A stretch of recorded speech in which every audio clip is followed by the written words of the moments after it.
आज जो कहानी हम सुनने वाले हैं ना, वो सच में आपके रोंगटे खड़े कर देगी। चलिए देखते हैं कि कैसे ये कहानी डर और सस्पेंस को इस तरह बुनती है कि आप हिल जाएंगे। तो कहानी की शुरुआत ही इस लाइन से होती है कि ये आपके रोंगटे खड़े कर देगी। और ये सिर्फ एक कहानी नहीं है, ये एक तरह की चेतावनी है। तो पहला एक्ट, एक भयानक चेतावनी। यहां से कहानी हमें एक ऐसी जगह ले जाती है जहां यकीन और वहम के बीच की लाइन पूरी तरह से मिटने वाली है। तो कहानी शुरू होती है एक कैंप फायर से, जहां जसपाल नाम का एक आदमी, आप कह सकते हैं कि एक तरह का कन्फेशन कर रहा है अपनी जानलेवा गलती का। दोस्तों के बीच बैठा है, लेकिन उसके चेहरे पर एक गहरा राज है, एक बोझ जो वो सालों से ढो रहा है। तो जसपाल की जिंदगी आप कह सकते हैं दो हिस्सों में बंटी थी। दिन में वो एक कॉलेज स्टूडेंट था और शाम को अपने गांव में अपने पिता के साथ खेतों में काम करने वाला एक किसान का बेटा। मतलब एक बिल्कुल नॉर्मल सी जिंदगी, जिस पर बहुत जल्द एक भयानक साया पड़ने वाला था। और यहीं पर डर की पहली दस्तक होती है। एक दिन जसपाल के पिता को खेतों में मरी हुई नील गाय मिलती हैं। उनका मानना था कि ये किसी बुरी शक्ति का काम है।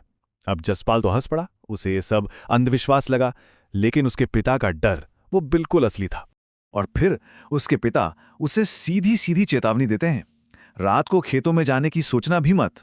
ये सिर्फ एक बाप की सलाह नहीं थी, ये आने वाले खतरे का एक आप कह सकते हैं खुला संकेत था। एक ऐसी चेतावनी जिसे जसपाल ने उस वक्त नजरअंदाज कर दिया, और शायद यही उसकी सबसे बड़ी भूल थी। चलिए अब आते हैं कहानी के दूसरे एक्ट पर, अंधेरे में एक पुकार। यहां से कहानी में तनाव बढ़ना शुरू होता है। एक जाल बिछाया जा रहा है और जसपाल सीधा उस जाल की तरफ बढ़ रहा है। तो इस जाल का चारा क्या बनता है? जसपाल के खुद के इमोशंस। उस रात उसे एक अनजान नंबर से फोन आता है और दूसरी तरफ से आवाज आती है, हेलो वीरे, मैं तेरी गुड्डी। गुड्डी? वही लड़की जिसे वो मन ही मन चाहता था। तो गुड्डी उसे रात में कुएं के पास मिलने को कहती है। और जसपाल एक पल भी नहीं सोचता। अपने पिता की चेतावनी, अपने दिल में उठ रहे डर, सब कुछ भूलकर वो रात के अंधेरे में निकल पड़ता है। और यही वो फैसला था जिसने सब कुछ बदल कर रख दिया।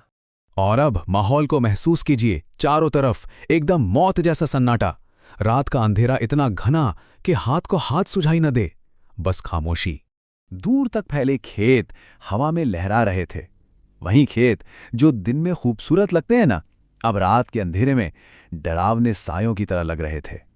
हवा की हर सरसराहट दिल में खौफ भर रही थी। गुड्डी से मिलने का जो उत्साह था, वो अब एक अजीब से डर में बदल चुका था। जसपाल के दिल में एक अनजाना खौफ था। उसे समझ नहीं आ रहा था कि क्या हो रहा है, लेकिन वो फिर भी आगे बढ़ता रहा। और यहीं सस्पेंस अपनी हदें पार कर जाता है। और अब कहानी का सबसे भयानक मोड़, एक्ट 3, मौत से सामना। यहां वो सारा डर, वो सारा सस्पेंस जिसे इतनी देर से बनाया जा रहा था, वो अब हकीकत बनने वाला है। तो जसपाल को कुएं के पास एक परछाई दिखती है। अंधेरे में वो उसे गुड्डी समझ बैठता है।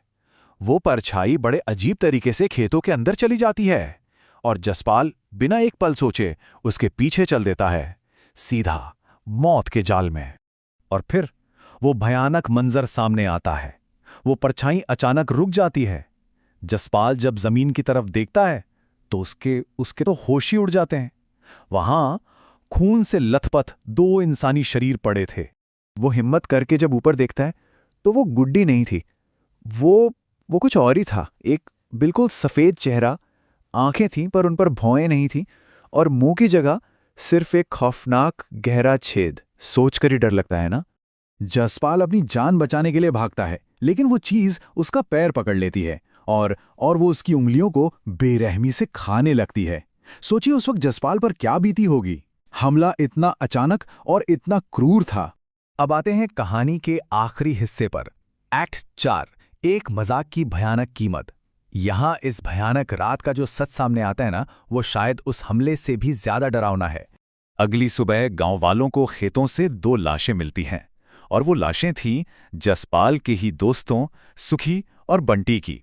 जी हां, वही 2 शरीर जो जसपाल ने उस रात जमीन पर पड़े देखे थे। और यहीं कहानी का सबसे दुखद सच सामने आता है। असल में वो फोन गुड्डी ने किया ही नहीं था, वो फोन सुखी और बंटी ने किया था जसपाल से एक मजाक करने के लिए। वो उसे डराने के लिए खेतों में छिपे थे, लेकिन उन्हें क्या पता था कि असली मौत खुद उनका इंतजार कर रही है। जसपाल अपनी कहानी इस एक दिल दहला देने वाली लाइन पर खत्म करता है।